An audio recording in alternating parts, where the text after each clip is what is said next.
Hey everyone, and welcome to the last episode of my playthrough of the Baldur's Gate saga with SCS and Ascension. It feels pretty sad to say it, but the upside is that we have an extremely fun fight ahead of us. This is my favorite phase of the entire final battle, so let's enjoy it while it lasts. Now, I've done our pre-buffs in the meantime and changed some of our spells.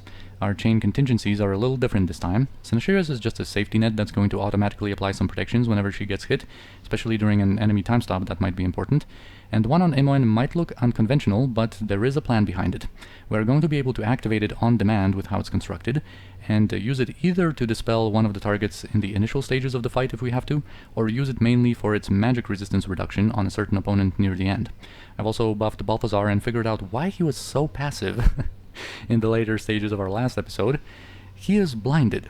He must have gotten affected by Bodhi's abyssal darkness, and once we cure his blindness, he's going to be back to his usual behavior. So let's use Jaheira's Cure Disease on him for that purpose. We also need to re-equip some of our gear after the application of our improved hastes. And this should be fine. And we also have a level up to do on Jaheira. After that last pool fight, she managed to level up in both Fighter and Druid, which means 2 additional high-level abilities, and our choices are going to be an additional use of Power Attack, which might come in handy depending on how things go, and we're also going to give Jaheira Greater Death Blow. And we might as well also give her an additional level 5 spell. And with all that, we should be ready. We're starting out with no summons, no traps, and no precast cloud or lingering spells. And once we sever the link between this last pool of essence and Melissan, we're going to have about 2 rounds for some finishing buffs, so let's get to it. Oh yeah, now Balthazar should be following much more closely. So yeah, we place our hand within the energies. You have gained the ability to focus the energies within you to protect yourself from such magics as Time Stop, Disintegrate, and Flesh to Stone for a short period. The energies also restore the powers of all present. So yeah, short period is correct. This is not a permanent protection. We are going to have a special ability called Focus, which is going to make Sinashira immune to these effects for 5 rounds. So of course this is a great ability that we can use either for our own tricks, or to also somewhat counter Melissan's time stops that have the potential to be devastating.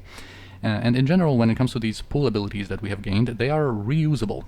After their duration passes and a little cooldown commences, they do come back, so it is possible to use them more than once in this fight, although we still have to be careful how we use Focus, especially. In the later stages of the fight, I'm going to try to keep it open in case Melissan starts casting Time Stop, in an effort to, be able to act during her time stops. Alright, the final pool has been stilled. The light of the energy column has begun to ebb. You have only moments to prepare for what is surely the final confrontation. Oh yes, it is. It is indeed. Now, before it all happens, we're going to activate Drop on Holy Might on Sinashira and on Imoen. Jaheira is going to receive Hardiness, and Saravok is going to receive Hardiness, and Kirnai is going to activate True Sight from her hood. And now their second cast. Our Divine Casters are going to get Physical Mirrors. Sinashira is going to hardcast another True Sight, so that we have multiple sources of that kind of effect ticking. And Kirnai is going to apply Spell Immunity to Abjuration. Alright.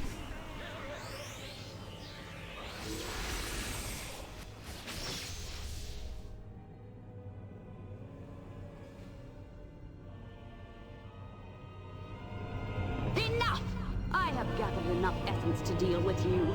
I will wait no longer to end your pathetic life. Prepare to join your siblings. Yeah, she's going to summon all of the members of the 5 that we're going to have to face off against at the same time. I was going to resurrect them anyway to serve as my conquering avatars, and I prefer them far better this way, completely servile, obeying every order without question. And since you recruited Balthazar to your side, I've decided on the delicious irony of recreating poor pathetic Gromnir as well. It delights me to no end to know that he was right about me all along, and yet it made no difference. You murdered him still, as I knew you would. You were a fool, Melissan. You should have kept what divine energy you had for yourself, and not spread it among such servants. It will prove your doom. Perhaps. But already I am immortal, which means I cannot be killed even by you, and there is still more of your father's essence for me to take. There is enough essence, in fact, even for you, Servok. What do you mean, wench? We have no business, you and I. Oh, but we do, Servok. I made you an offer once before, and that offer still stands. Join me now, abandon this pathetic whelp, and take your place at my side. I see. And you believe your offer interests me? Senashira has done well enough against you so far. Perhaps, but you are a great warrior, and could be a fine general to lead my earthly armies. Power, riches, respect, all you desire, including the return of the ballspawn essence you lost. Come, Servok, be the demon you once were. Serve me. Become the demon I once was? I am no longer that man, nor do I wish to be. If Senashira has shown me anything, it is that I am better off untouched by the madness that once swallowed me whole. Wallow in your delusion if you will, woman. I remember it well, and I will not join you in it. Then die with your fool sister if that is your wish. The 5 shall be the end of you both. So yeah, as you can see, Servok refused Melissan's offer to betray us, and this happens in 3 different situations. One, what happened to us, which is if we redeem Servok and show him the errors of his previous ways, he is going to be much wiser and refuse. And then if we do not redeem him, we need to be evil and have a lower reputation than 10 for him to stay with us, or play on a lower than core difficulty, and then he is also not going to betray us. So anyway, let's get going. Melissan, of course, is going to be retreating once again to that pool of essences, and we are going to have this fight against all of the 5. So again, the detailed stats of theirs are going to appear on the screen, and I'm just going to summarize what's most important about them. So let's go from the left. First we have Sendai. She's a high-level cleric mage who starts out with a Fallen Deva, and she has that Onyx ring, which allows her to teleport around, and here it matters more than in our previous fight against her, because of how much larger this battlefield is. She also has a contingency with heal and 2 full heal potions that we are going to be able to scavenge off of her corpse if she doesn't end up using them. Next we have Yaga-Shura, and he's the least important member of the group. He has 0 magic resistance and is vulnerable to a couple of status effects, so we're going to be able to keep him at bay. He starts out with high resistances, but they diminish over time. He loses 2 of each resistance every round, and initially I planned to showcase how you can kill him through dexterity drain using Herdelice's Chaos Blade, but I decided against it. Let's not trivialize any part of this fight, although it is cool how you can bypass his resistances, regeneration, and big health pool that way, because normally it takes a while to take him down. Next we have Abazigal, and he is one of the main threats. He is a very high-level fighter mage with Kensai bonuses and a wide repertoire of spells, sequencers, triggers, and such, so we'll see what he is going to be up to. He has the potential of being very annoying and very hard to take down. And then outside of our vision is Ilacera. She's very dangerous because of her dispelling shots, which we must avoid at all costs. She can also be pretty elusive using her ethereal ability. It's basically the same thing Imoen has now. She is vulnerable to stun, but we're not going to use smite against her. We have to save it for later. And we're going to possibly try our luck with power attack. We'll see if it comes to that. And finally we have Gromnir, and he's generally not a huge deal, but can still complicate things with the diseases he can apply on hit, inflicting slow and periodic poison damage on us. So our unprotected characters will need to keep their distance from him.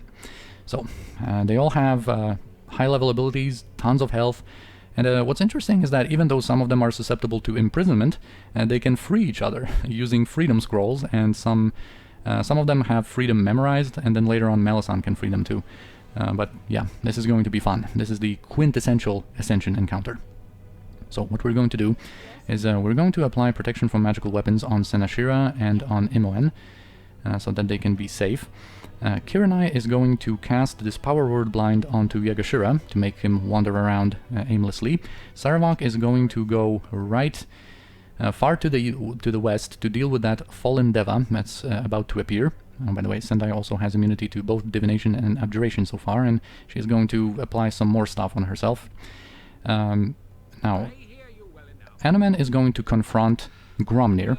He is equipped with the Ring of Gax, which makes him immune to disease, and he is, of course, our wielder of the Flail of Ages, which can apply its slowness effect that Gromnir is susceptible to. Balthazar is also immune to disease, so we are going to act with him a little bit later. We'll see if he's going to want to enter his lunar stance.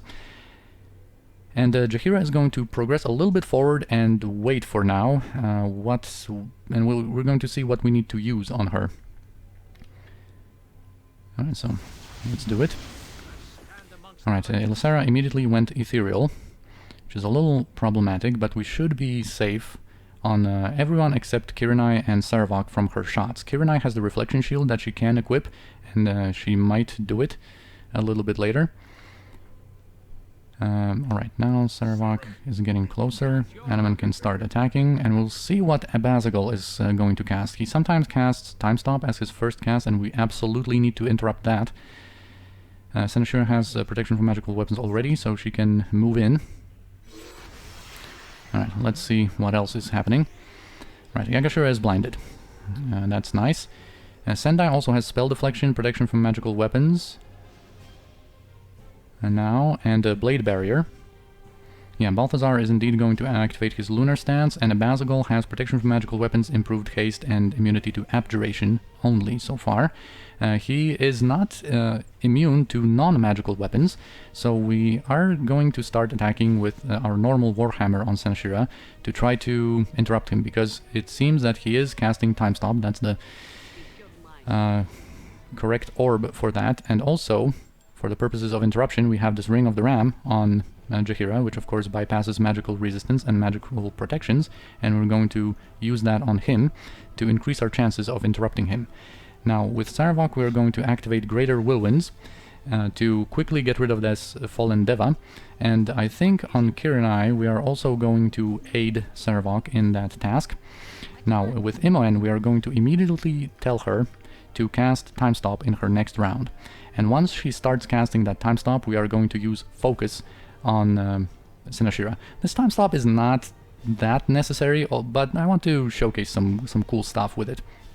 It's more for that. And also, we are not using it immediately, but only in the second round, because we're hoping that our opponents are going to, throw a little bit more magic protections by the time that Time Stop is finished.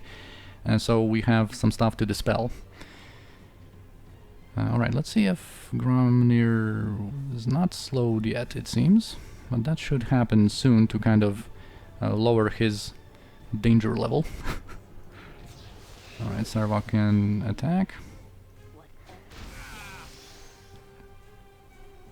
Alright, Sendai is actually doing pretty good damage. We have specifically activated her drop on Holy Might before, because, switching to a normal Warhammer would normally drop her strength by a lot, and with drop on Holy Might she still retains the 25 she needs to kind of be somewhat effective when it comes to dealing damage. I'm not sure if Abazigal was not... Alright, now he was interrupted. Okay, that's cool. Now Jaheira can add some of her normal damage with her normal club as well onto Abazigal. Ylissara is invisible so far, so we're going to have to leave her be for now. Oh yeah, that Ring of the Ram knocked back Abazigal a little bit. Right, here we're attacking. Let's see if Balthazar is able to move yet. Yeah, he is usually stunned kind of in place for a couple of seconds after activating that lunar stance. Oh wow, that's knockback kind of works against us here. Alright, Ylissara managed to reveal herself, and it seems like she's only attacking in melee. That's very, very nice for us. Now let's see, the Fallen Devil is near death. I think what we're going to do is equip the Shield of Reflection on Kirinai, just in case, and move her onto our eastern flank to add her damage to what we're doing. And basically our plan for now, when it comes to these members of the Five, is to bring a couple of them down to like near death or badly injured status, so that later on we can finish them off kind of one after another if possible. Of course, this is not really possible to do on Yaga-Shura because of his resistances and regeneration, and of course Sendai and Abazigal still have their magic protections for now. We can't really unleash our full damage yet, but you know, this is the general plan for this phase. Alright, Balthazar, let's get going. Let's get going, my dude. Alright, Kirnai probably shouldn't be close to Gromnir. She might actually use her normal damage onto Abazigal. I would really, really like to get Abazigal as low as possible. He has the potential of being super problematic. See if he actually applied anything else. Oh, Sinashira got hit, I think, by... I'm not sure what affected her here to activate her chain contingency this early. The Fallen Deva died, by the way. Well, no matter. I was hoping for that chain contingency to activate a little bit later, but it's still cool. She still has her spell trigger and her casts of protection from magical weapons still available, so it should be fine. Yeah, Gromnir is injured. Ilasera is uninjured. Let's actually... She still has her resistances from the ethereal status, but I think it's still important to start attacking her and add a little bit damage onto her too, so we can kind of spread our damage a little. Alright, Abazigal is injured. Alright, and now Imoen started casting Time Stop, and now we are going to use our Focus ability. Alright, now we're going to be immune to Time Stop, and we can go back to dealing damage to Abazigal, I guess.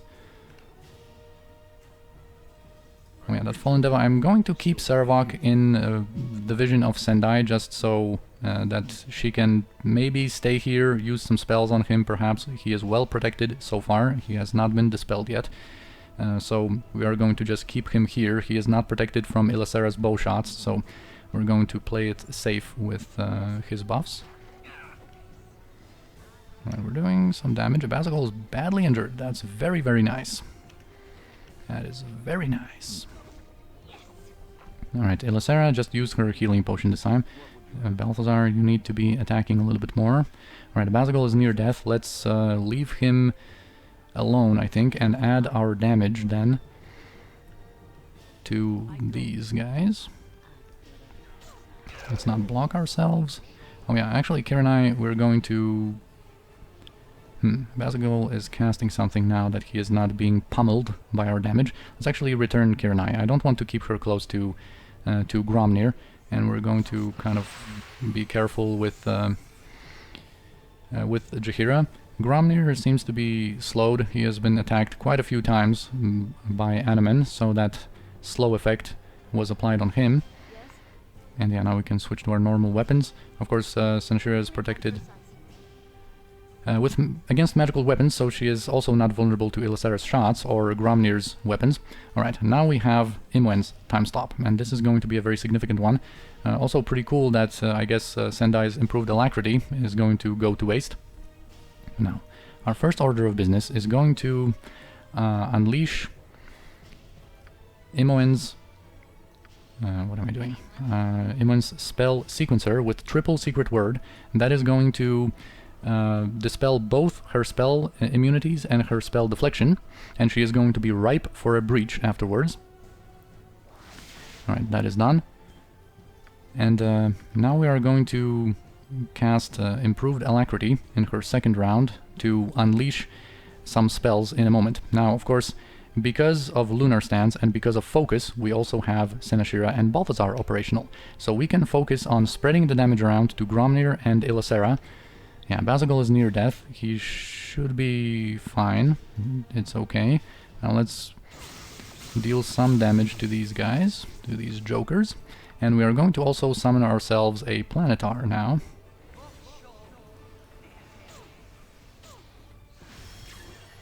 Alright, let's keep attacking. They are badly injured. Alright, Gromnir is near death. Let's keep him that way. Alright, I think we're going to go up to Abazigal with Sinashira and the kind of less mobile Balthazar with all of his script behaviors that he wants to engage in. is going to just stay on Ylacera for a moment longer. Alright, one more hit. I guess this is going to be enough. Now, Senashira. Do we want to... I don't think we want to unleash her spell sequencer yet. I think she is just going to reapply protection from magical weapons, so that outside of this time stop, once time resumes its course, she is going to be protected. And we're waiting for Imoen now. Let's see, actually stop attacking with Balthazar too.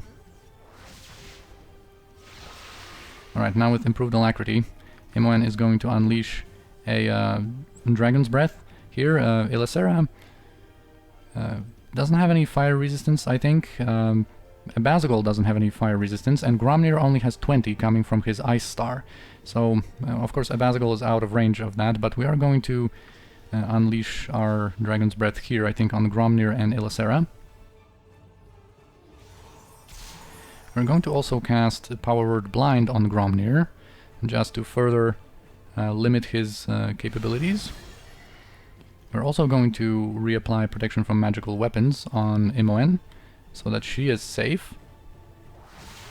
And we might also go ahead and apply Spell Thrust to dispel Abazigal's spell immunity to Abjuration. Alright, and for all of these spells, Imoen had the Amulet of Power equipped. Now we're going to move it back to Senashira.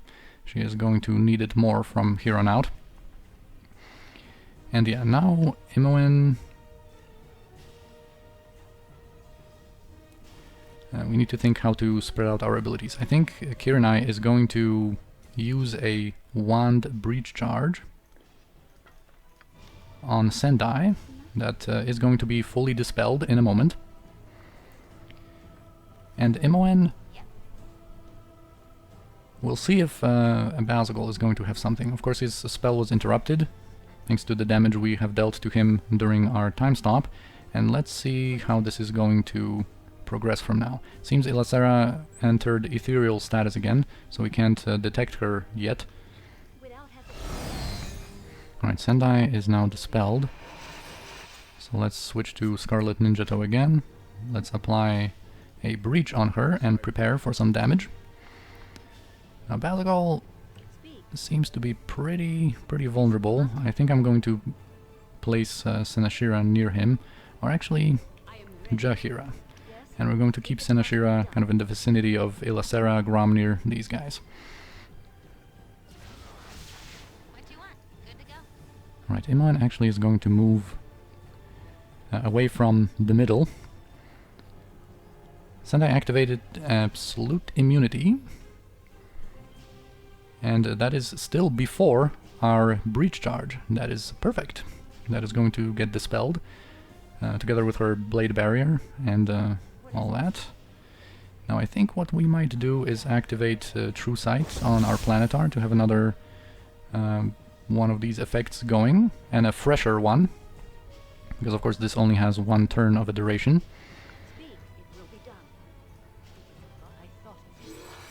Alright.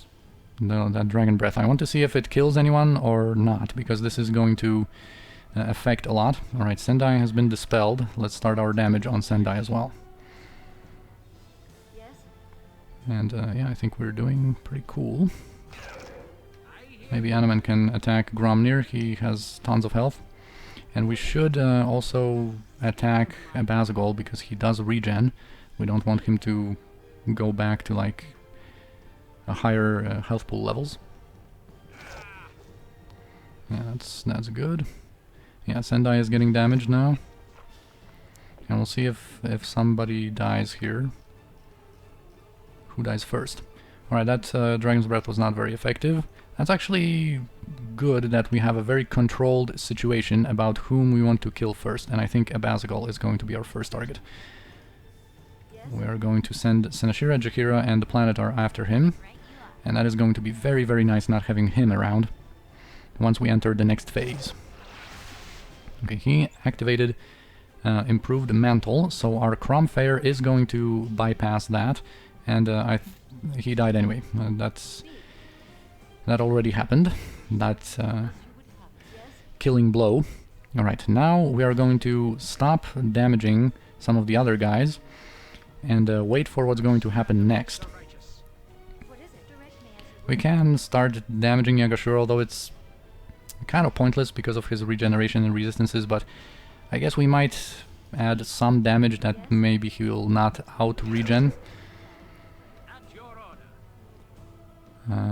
Also, Eneman, let's use the nuts of Solden SLR on him. He is kind of a healer. He's going to be keeping most of his rounds open to heal others, whether it's with the Red Orb or the Rod of Resurrection, which is way more likely.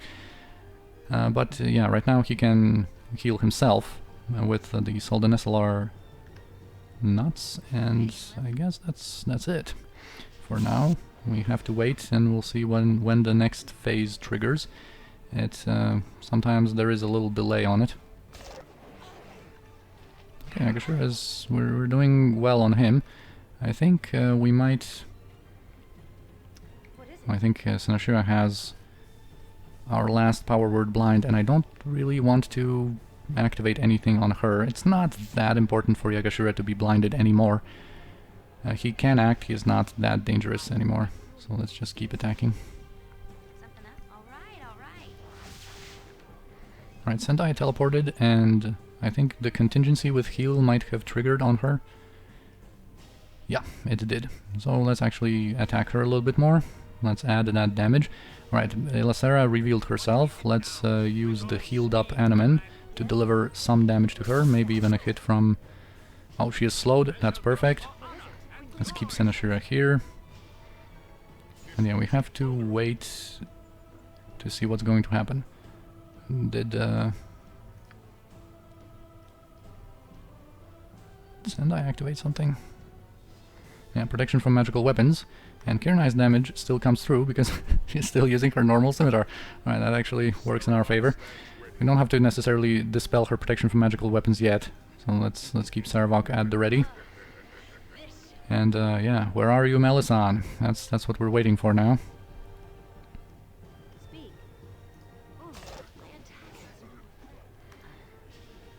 I guess we can use Saravok to apply more damage onto Yaga-Shura.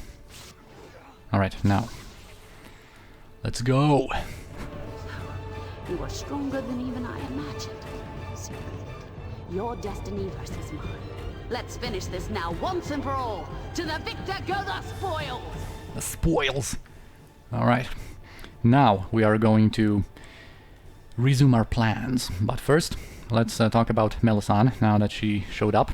She's a very high-level cleric mage with high-level spells and powerful unique abilities, very fast spell casting, dangerous attacks, and right now she's unkillable. We have to deal with all of the members of the Five first to weaken her.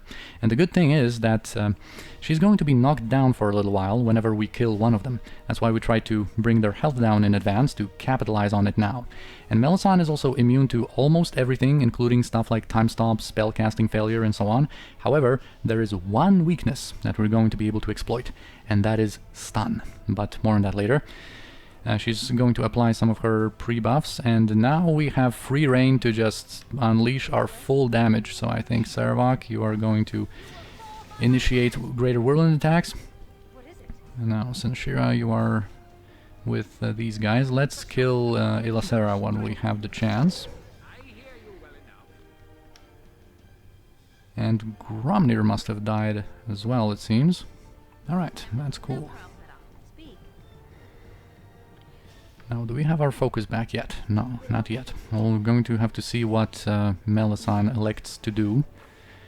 Alright, as for her pre-buffs, she gets Divine Mantle and Divine Shield and a full heal. Now, Divine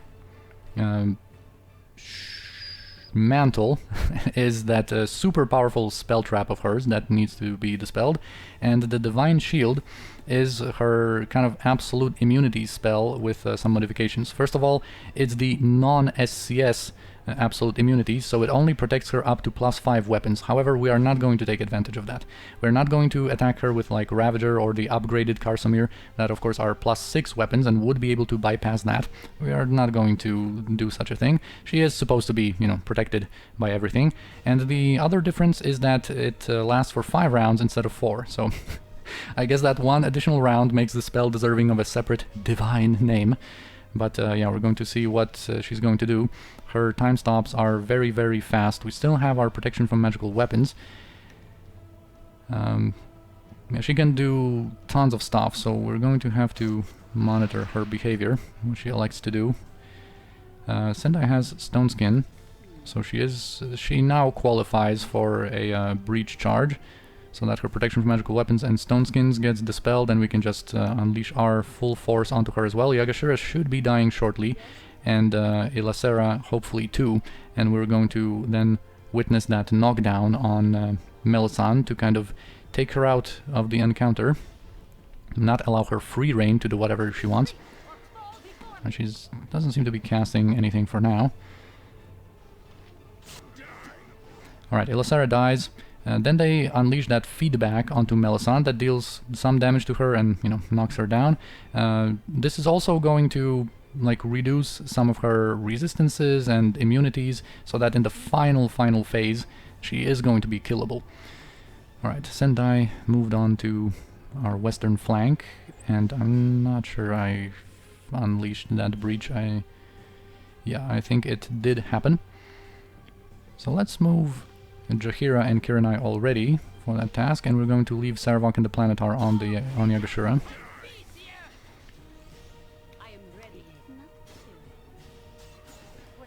Right, we can also add our damage over there. Let's see our focus. Not yet there. Now Yaga-Shura is problematic, of course, with his resistances if we don't have enough damage on him. Alright, he unleashed Firestorm on himself. We are sufficiently protected against fire, so that shouldn't be a big deal. We were not dispelled, and now also I think that might be a time stop coming from Melissan. No, that's just the other animation. I'm really looking carefully for that time stop, you know, alteration orb, to never be caught off guard by her time stop. I think Yaga-Shura just died. And Sendai also hit the bucket, or kicked the bucket, I think is the expression. Alright, all the feedbacks were unleashed. Let's go!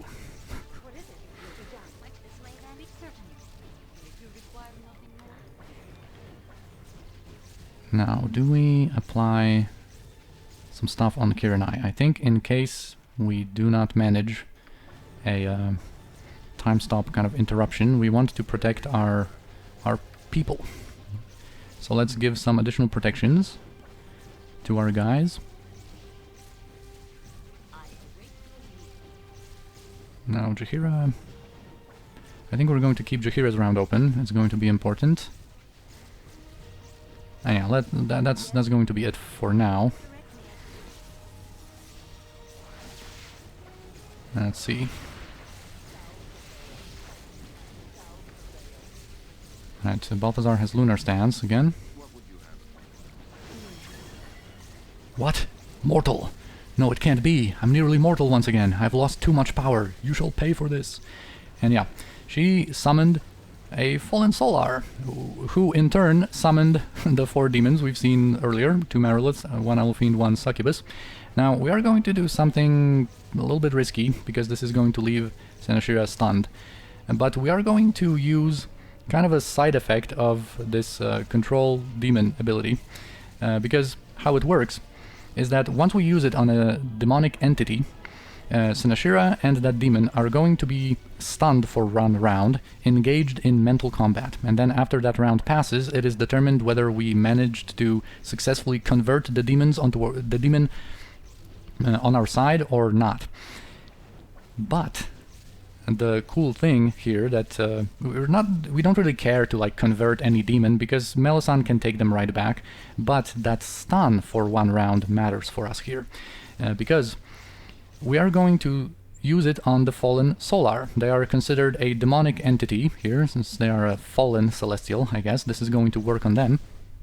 And for that one round, the fallen Solar is not going to be able to do anything. It's just going to be stunned in place, and hopefully during that one round we can just destroy her, so that she doesn't complicate things for us. So we're going to use that control demon onto her, and we're already going to send everyone to deal with her.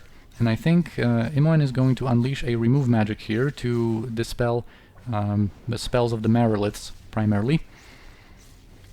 So yeah, let's go. Oh, Melissan also has some additional demons that she's going to summon. These gate spells that she has basically carry a chance to summon any demon that we have seen so far in Throne of Bhaal. So I guess we weren't that lucky, considering we got 3 Ballers. But somehow we can get, sometimes you can get like, you know, 9 guys just of the lesser varieties, like, you know, the Babaus, you know, Succubi, Alufines and whatnot. Anyway, before these Ballers spawn, we have a couple of seconds to devote completely to this fallen Solar that has to die. So you can see she is stunned, Shira is stunned, that's the kind of risky part. But yeah, let's go. Let no Balor block you, enemy.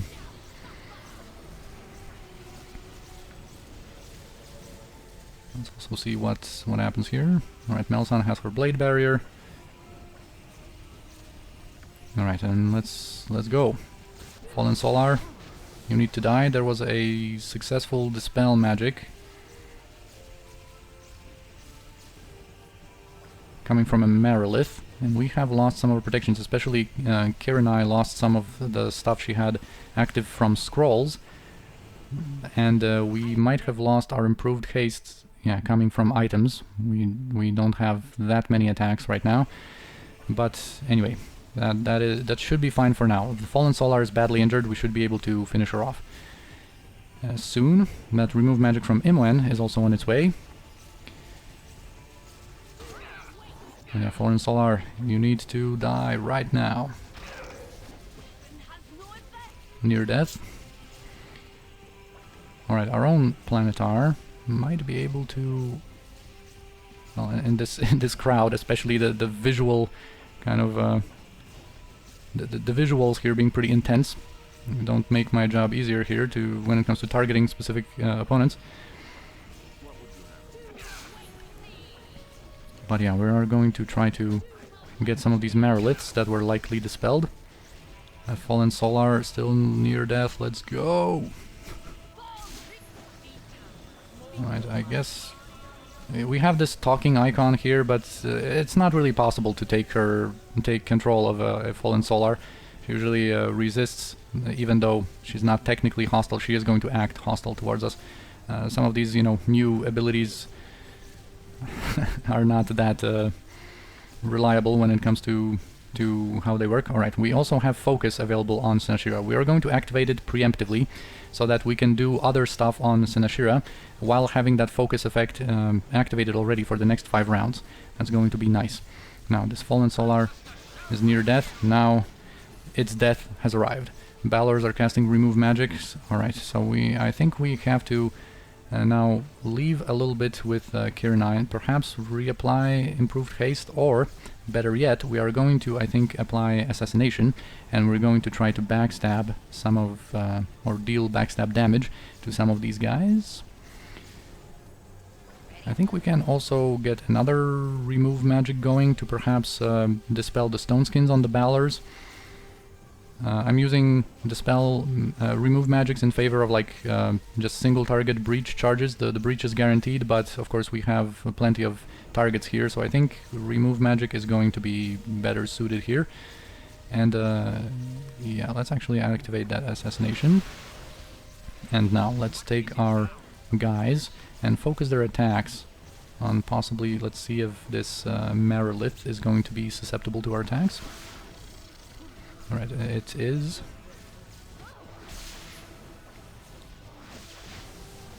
Alright, what is Melissan doing? She might be casting Bone Blades on someone. Bone Blades is a single target, kind of very damaging ability. It looks like Globe of Blades on someone, and then after basically a round passes, it deals a lot of slashing and piercing damage. Well, this, you know, of course, is a proper spam in the combat log here. Might have already missed something important.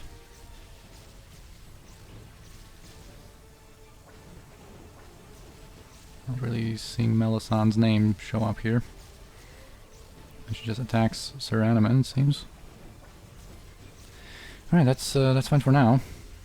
I think that Globe of Blades is on someone, and that might be Kiranai. She is going to receive a big spike of damage, possibly very soon.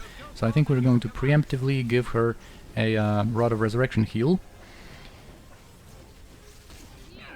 Just to top her off. Oh yeah, she did receive some damage from that Bone Blades, so that was placed on her. The visual helped me there identify what's going on.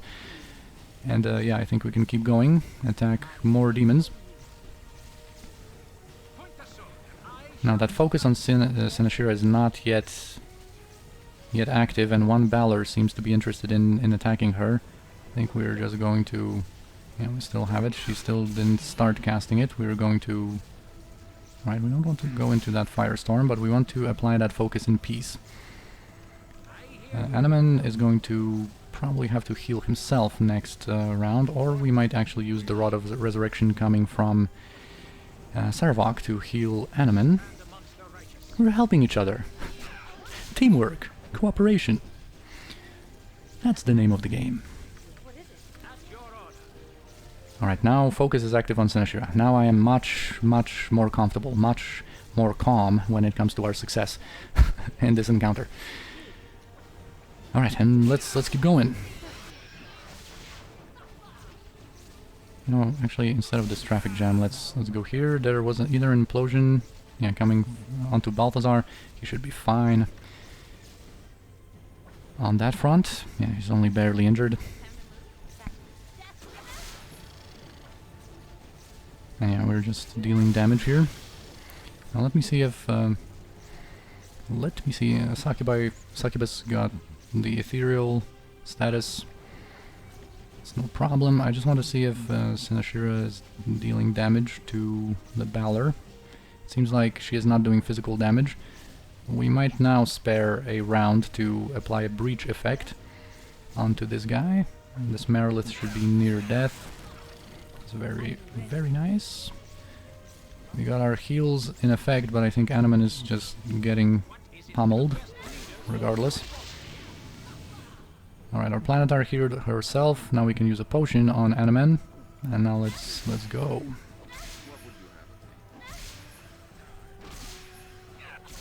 Right, Melissan is not casting. I'm kind of pausing often, just not to have her casts be unnoticed by me. Alright, I think we are ready to move to the final phase of our plan in a moment. Where's that Alu Fiend? There she is. The Baldurs, when they die, they explode in some magical damage. We are either resistant to it or immune. It seems like Saravok's protection from magic energy... oh yeah, Saravok was completely dispelled. Alright, I think we're going to do something with that fact in a little bit. Because it would be nice if he had chaotic commands, not to be susceptible to the stun chance that Melissan has on all of her attacks. Although she shouldn't be active for too much longer, on the other hand. Well, we'll see how that is going to go. We only have that Alu Fiend, and there might be a Succubus lurking around with that ethereal status going on, and I don't want to activate Imoen's chain contingency so that it doesn't unleash on anyone but Melissan. Like, I don't want the Succubus to be the target of her chain contingency if the Succubus happens to be the nearest enemy whenever Imoen activates her stuff. Right, although I think if we position Imoen here and now cast Project Image on her, this should be fine. Now, Project Image is going to make her helpless. We are not going to be able to control the actual Imoen, and that helpless status is going to trigger the 2 Pierce Shields and 1 Pierce Magic onto onto Melissan, who now has 70 magic resistance, I think, so this is going to strip her off of her magic resistance and dispel her spell trap along the way. Then she is going to be ripe for a breach and some other stuff that we want to do, because of course she still has that divine shield of hers as well. Seems to be pretty intent on attacking the Planetar, that's very nice. Oh yeah, I didn't actually tell you to cast that project image. That's a very fast cast, so yeah, basically on demand we can activate what we want to activate. Boom. And that should happen in a moment. And now the image is going to cast Greater Melissan, which we are going to be able to affect Melissan with to lower her saving throws. That's going to be important in a moment. Alright, now our Chain Contingency triggered. It dispelled her magic resistance and her spell trap. Now we can offer her a breach to get rid of her divine shield, and then we're going to go in and do some other stuff. Right, now we have the breach in effect. Now we are going to activate Smite on Jaheira. And now we are going to apply that stun coming from Smite onto Melissan. Boom. Now she is stunned. Of course, this doesn't last for too long. So, let's see if our Greater Melissan was unleashed already. Not yet, I think. Oh yeah, our projected image got inactive. That's cool. We can use Greater Melissan from either the real MON or Sinashira, and we're going to do it on Sinashira because the real MON, now that the magic resistance of Melissan is no more, MON and Kirinai have Wands of Paralyzation, and they of course apply a stun effect. Now, Melissan's save versus wand is 3. With Greater Melissan, it's going to be 7, and with the Wand of Paralyzation saving throw penalty, it's going to be 11. So we're basically going to have a 55% chance to affect her with our Wands of Paralyzation, and we have like 11 charges in total. So we should be able to inflict a longer lasting stun onto her with our two ladies. Especially once that Greater Melissan is in effect, and everyone else can just go and attack, apply some damage. And I'm going to use our wands a couple of times, and she shouldn't be able to wake up from her stun anymore. If she does, we still have another smite on Saravog, just in case. You know, I'm all about having 100 precautions. So yeah, now Imoen can keep doing that. I think she has been affected, and we can just keep damaging her. And now that we don't have improved haste, it doesn't matter all that much, because we don't need to be too quick with our damage. We are going to burn through the 500 HP that she has. Even though she has massive resistances, it's fine. She still managed to teleport somehow.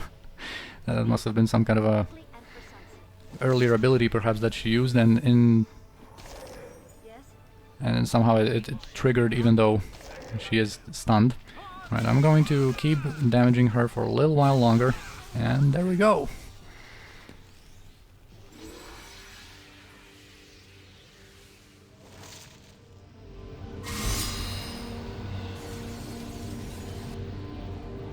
Enough, Melissan. The gods have decreed this contest is over. No! I am a god! This is not over until I say it is! You are no god, priestess of Bhaal. You play with stolen energies that make you immortal, that give you great power. But that does not make you a god. The false one has not won! I refuse to believe it! Oh, I would die first! Oh, you will before this is all over. But you cannot die, so long as the essences are within you. Even now, however, they struggle to flee from your weakened frame. You are defeated, and destiny belongs to the victor. No! No!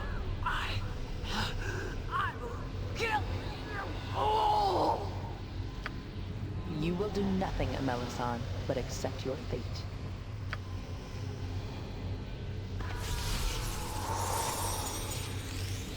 The time that was mentioned has come, Godchild. There is a choice before you. You have prevailed against all that have assailed you, and now you must decide your fate. And before we engage in all that, just a final thought about this encounter. Wasn't this an amazing, amazing encounter? In all of the fervor of battle, I now realize that I forgot to loot the Sendai's special potions. But, you know, they didn't really matter. It went pretty well. Of course, the fight can go wrong in a million ways, but it's just so cool, super epic, so fun. I love it. But anyway, there is a choice before us, of course, now. First, however, there is the matter of the children of the dead god who fought by your side. Their essences are less than your own, but their decision no less important. You are so beautiful. I had no idea. I am merely an agent of the universe in this matter, Balthazar. I am charged to see the destiny of the children of Bhaal brought to its conclusion. You have an opportunity that few are given. You may choose your destiny, a choice you thought yourself forever denied. Choose? You mean I may rid myself of the taint of my soul forever? If that is your choice, you may surrender the portion of your divine essence to your elder sibling. You may become a normal mortal with a destiny to follow as you see fit. And there is nothing that I ever wanted more. I choose to become immortal gladly, and with all my heart. To walk the earth without the dark burden twisting my soul, I cannot even imagine. As you wish, Balthazar, so it is done. Go in peace, and know that in the end you walked that narrow path which had ever eluded you. Now there is but one other sibling who must also make her choice. You mean me, don't you? You're talking about the part of me that's the taint, the powers I've developed. Do you intend to keep that essence, Godchild? Or will you surrender it to your elder sibling? If I could have gotten rid of it voluntarily, I would have done it a long time ago. Take it. I don't want it. I never wanted it. As you wish, Inuin. So it is done. The only decision that remains, then, belongs to your sibling. The vast majority of the soul essences of the children of Bhaal, Lord of Murder, now belong to you, and you alone. You must now decide what to do with this power. Be wise. The choice is irrevocable. What are my options? First, you may choose to surrender that portion of the essence which remains with you. It shall be given to Melissan, and her soul, with all the essence it contains, shall be destroyed. You may think this brutal, but Melissan has welded the essence to her own soul, foolishly, and there is no other way. The price of ambition is always high. Surrendering the essence will allow the gods to remove its evil taint and hide it well within the halls of Mount Celestial, forever preventing it from soiling further souls. You, Bhaalspawn, would be made immortal, free to continue your life with a destiny of your own choosing. The manipulations of gods will no longer be your concern, and your soul will be untainted. And my other choice? Once a Melissan soul is destroyed and the essence released, you may accept it into yourself if you want it, and the Throne of Bhaal will be yours to command. You have fought against the taint of your father with great vigilance. It is most impressive. Impressive enough that I would be willing to remain by your side. The power you may claim will bring new enemies, and the attentions of evil gods such as Sirin, who usurped your sire's godly role by the Edict of Al the Overfather. I will fight by your side and help you achieve whatever destiny awaits in the plains. Your future is unknown even to the gods, although it will certainly be a great one. The choice is difficult, but these are your two options, Bhaalspawn. This is where your destiny is realized, and your future begins. And now we're going to have some of our companions chiming in, but first I would like to point your attention to what the Solar said, that she would be willing to aid us in our godly endeavors. And her response here, in case we choose to accept godhood, is different depending on our previous conversations with the Solar. That, of course, also what we responded with was reflected in the Pocket Plane challenges, whether they were considered the good version or the evil version. And now, if you made no more than one evil choice, the Solar obviously is impressed by how we resisted Baal's essence and would be willing to join us. Then, if we had between 2 to 3 evil choices, the Solar says it's yet to be determined whether we're going to resist the taint and what kind of divinity we'll become. And then if we had more than 3 evil choices, so 4 or 5, the Solar is going to be disgusted by us and say she doesn't want to unleash such a wicked power into the Pantheon. But anyway, now let's listen to what our other companions have to say. I cannot thank you enough, Sinashira, for the gift you have given me. I once thought I had done everything I could to fight for what was good, but it was you that showed me how wrong I was. Without you, I would have died with that stain upon my soul and perhaps even been Melissan's puppet forever. I cannot pretend to know what you are thinking now, of the decision you must make, nor do I pretend to certainty that the taint would bring such a woman such as yourself towards evil. Perhaps you would overcome that taint and be a good god. I cannot say. I just ask you to consider how Baal's taint has affected your life to this point. Do you really wish to have all of it? What type of person actually wishes to become a god? Saravok, Irenicus, Melissan? Even if your intentions are good, what of an eternity being chained to such power?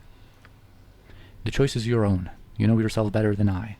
I simply ask that you consider the life you might have led, the mortal life, had the taint never visited itself upon you back at Candlekeep. I look forward to my own. This is very well written, in my opinion. I urge you not to accept the taint. There is too much folly in such power. As you yourself have taught me. Do not make the mistake. Refuse it and live the life you wish. And of course the redeemed Saravok has this to say. Of course, if he was the old evil Saravok, he would be like, yeah, go for it. That was the whole point. So, it's finally come down to this, has it? After all we've been through, right from Candlekeep and Baldur's Gate, through Irenicus and Bodhi and their plans. I wonder what Gorion would say now. Me? I'll miss you if you go. You're more than a sister to me. I owe you everything. But who wouldn't want to see the plains? Who wouldn't want to see this through to the proper end? It seems my promise to Gorion is at last at an end. It would be difficult to watch you move on to a higher state of being, if that is where you choose to go. But you hardly need my guidance any longer. You can really hear the emotion in Jaheira's voice. That is so cool. She tries to be stoic, but you can feel how hard it is for her too. I only pray you make the decision that is right for you, Sinashira. Even Gorion would ask you to do no less. I also appreciated the mentions of Gorion by Emoen and Jaheira. You would seek to rise up to the ranks where Helm resides? It is astounding that such a thing is even possible. Do as you feel you must. While I would miss your presence, I cannot advise you. The time has come to make your choice, Valspan. What is your wish?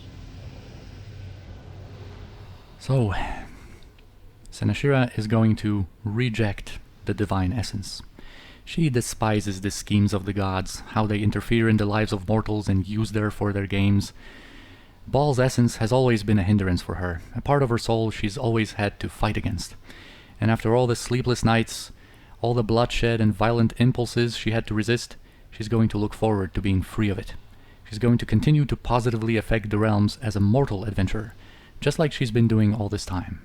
She has become one of the most powerful battle mages in the realms, and proved that she doesn't need any divine help to further the cause of good. I do not want the essence of Bhaal. Do what you will with it. I want to remain mortal. Then you shall begin life anew, mortal, without the taint of your sire upon your soul, and the essence of Bhaal shall forever be hidden. You have done well, and freedom shall be your reward. And so it is done. I believe you have made the right choice. I look forward to meeting you again on Faerun, Sinashira, as a mortal and a true sister. So, the fate of our sire has finally come to its conclusion. And the tale has ended perhaps as it should. I look forward to future travels. With you, if you allow. So you're going to stay immortal? Wow, after all that, we're going to end up on the road again. Must feel good, though, to have your own future ahead of you again, though, no? It'll be the first time we'll be able to pick our path since we left Candlekeep. I can't wait. Your decision has been made, Godchild. Now the act must be carried out. Prepare yourself. And now we're going to have a cinematic, and there are 3 available, and they also depend, first, if we choose to become a god or not, and then our previous conversation with the Solar also affect them. So one of those 3 endings is the mortal ending, the one we're going to get, and then there are 2 godhood endings, and they are a little bit different when it comes to the previous conversation with the Solar. If you have from 0 to 2 evil answers, you are still going to end up being a benevolent, good god, resisting that evil essence of Bhaal. And then if you've had 3 or more evil responses in those conversations, then you are going to become the new Lord of Murder and end up being an evil divinity. So let's see.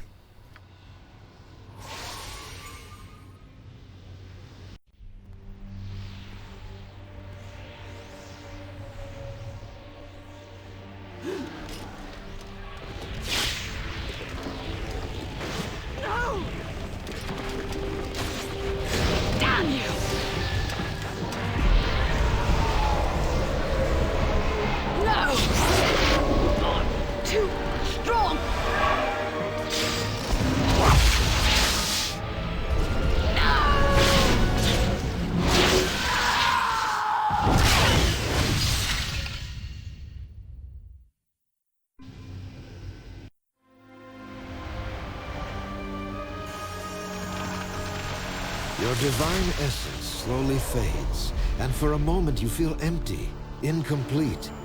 It is frightening, but soon yields to a new sensation, one of hope. With your closest companions at your side, you are free to live out your mortal life, no longer a pawn of Bhaal's prophecy. The adventure draws to a close, but there will be more to come. Even as a mortal, you are to be looked upon in awe, and your power commands attention, both friendly and otherwise. Your life is yours, as are the trials to come.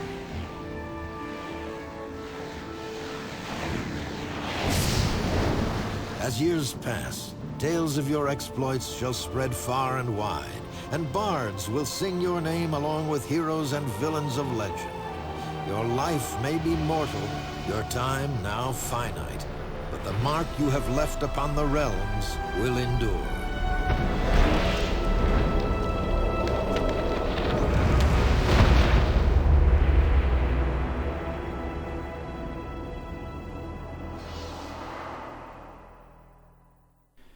Just a quick word before the epilogues roll in. Ascension introduces its own endings for our characters, but I reverted them back to the ones from the original game. Only Balthazar's epilogue is going to come from Ascension. I have also added something extra at the end. In general, I love this part. The epic musical theme is going to begin, and I always have a hard time not being at least a little bit emotional reading about our companions who have been with us for so long. Anyway, let's get into it. The events of the Bhaalspawn saga affected Jaheira deeply. It was her duty to protect the greater balance of things, but in the years to come, she found an increased portion of that fight occurring within her own mind. Witness to great change while in Sennacherib's company, she had become acutely aware of how fleeting life was, and how the loss of those she held dear ate away at her thoughts. In time she would be known as a tireless champion of balance, one that sometimes acted in concert with the Harpers and sometimes did not. Always, however, she would remain distant and guarded, never staying long in any one place. Jaheira would cross the realms thrice over, but she never did return to Tether or the Sword Coast. Hanuman was troubled after his time in Sennacherib's company. He had closely witnessed the dark power inherent in the Bhaal child, and no matter Sennacherib's intent, it caused a crisis of faith. His confidence in Helm shaken, Hanuman traveled without aim until arriving in the frontiers of Mastika. This was during the revolt of Yamash, an evil cleric that raised a demonic conquering horde. Anomen was drawn into the conflict, helping to organize the besieged Mastican soldiers, but he found he could not effectively train them without speaking of duty and the role a guardian must play. He was teaching the doctrine of Helm, and understanding it more as he did. In the end, his words rang true, and the Amash fell to the disciples of Anomen, a new order for a new land. In the years following his resurrection by Sinashira, Saravak never settled in any one place for long. In Berdusk, he is said to have routed an army of invading orcs, displaying such fearsome power and rage that terrified locals weren't sure whom to fear more. In Westgate, he arrived as conqueror, brutally enforcing his will, only to mysteriously vanish months later. He acted like a man that did not know himself, and all the stories agreed that Saravak was a tortured soul, balancing between life and death, never to achieve either. Eventually he disappeared, said to have assaulted the abyss itself, or even taken his own life. In truth, he journeyed to Karatur to bury his one true love, the warrior Tamoko. He never returned, though the stories endure. Upon returning to Mkethran, Balthazar began to implement changes for the better. He had learned well from his friend and sibling the meaning of the word good. He carried his guilt with him always, a reminder never to make the same mistakes again. The remaining criminal elements were quickly driven from his outpost, which attracted new settlers and merchants. Over the years, Mkethran grew into a thriving city and the cultural center of the entire region, renowned for its peace and compassion. Balthazar was also central in the creation of the Monastic Guard, an elite group of paladins and monks that were sworn to protect the common folk from tyranny in any form. His deeds quickly earned him the respect and trust of his people. In Balthazar's advanced years, his work finished, it was said he could be found most often gazing at the night sky and remembering Sinashira. Later, Balthazar would leave Mkethran forever on a pilgrimage to Candlekeep, to give a final thanks for the peace he had found and to see for himself the humble beginnings of a legend. And what of Imoen, the eternal child? She had long stood in the shadow of Sinashira, but she was her own person, and would find her fate where she pleased. She returned to Candlekeep for a time, her formidable skill in magic granting a greater appreciation for its tomes. It was smaller than she remembered, however, and she did not stay long.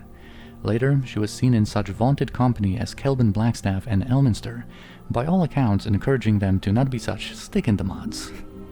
Her influence grew over time, and she may have founded a thieves' guild that now operates all the way to Neverwinter. When asked of this, she always answered with a smile of purest innocence. "Heya," she would say, "it's just me, Imoen."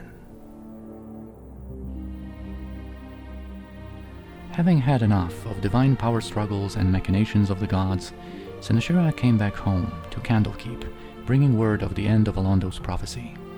Together with Kirinai and Imoen, she enjoyed a brief return to a simpler, calmer life. Without the essence of Bhaal coursing in her veins, Sinashira would finally know inner peace. It was not long, however, before her drive for adventure made her travel all across Faerun, seeking opportunities to make a positive difference in the world. Often reuniting with old companions she had met during the Bhaalspawn conflict, Sinashira clashed with countless villains and foiled innumerable wicked plots on the prime material plane and beyond. No matter how far her journeys took her, however, she would always remember her roots, making sure to book a stay in Winthrop's Inn every once in a while.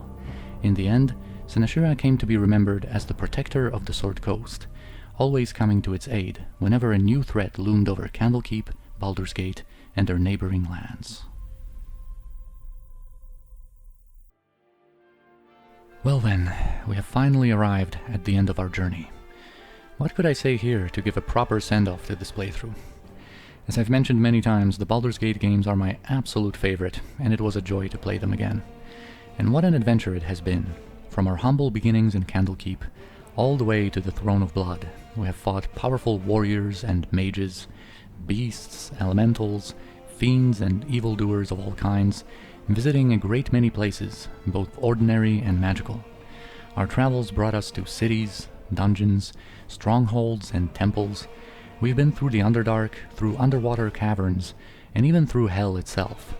We have fought for our freedom, for our friends, and for the good of all, and we have prevailed. If you'd like to share your favorite and most memorable moments from the playthrough, I'd love to hear it. I hope my attempt at doing this series justice was not entirely lost, and that you've enjoyed experiencing these amazing games together with me. Now, while it might be the end of the Baldur's Gate saga, it is not the end for the channel. I have many ideas and plans for the future, and you can expect more playthroughs conducted in the same completionist and hopefully informative manner. For the most part, I'll play other RPGs and strategy games, both real-time and turn-based, but I do have some cool games from other genres prepared as well. I'd like to still sprinkle in some Baldur's Gate videos here and there, focused on a specific topic or a challenging fight. We'll see. My next big project is going to be Icewind Dale, and I'm already excited about it and have a lot of it planned out. However, before I commit to a long playthrough like that again, I'd like to record 2 or 3 shorter games first. That would take, say, 20 episodes instead of 200. And even after Icewind Dale, we're going to keep coming back to the Infinity Engine games, because at some point I'd like to go through both of the Black Pits campaigns from the enhanced editions of Baldur's Gate, and eventually get to Icewind Dale 2 as well. Of course, as always, the biggest limiting factor for me is the time I can spend on making videos, but I'll try to make it more of a regular thing again in 2020.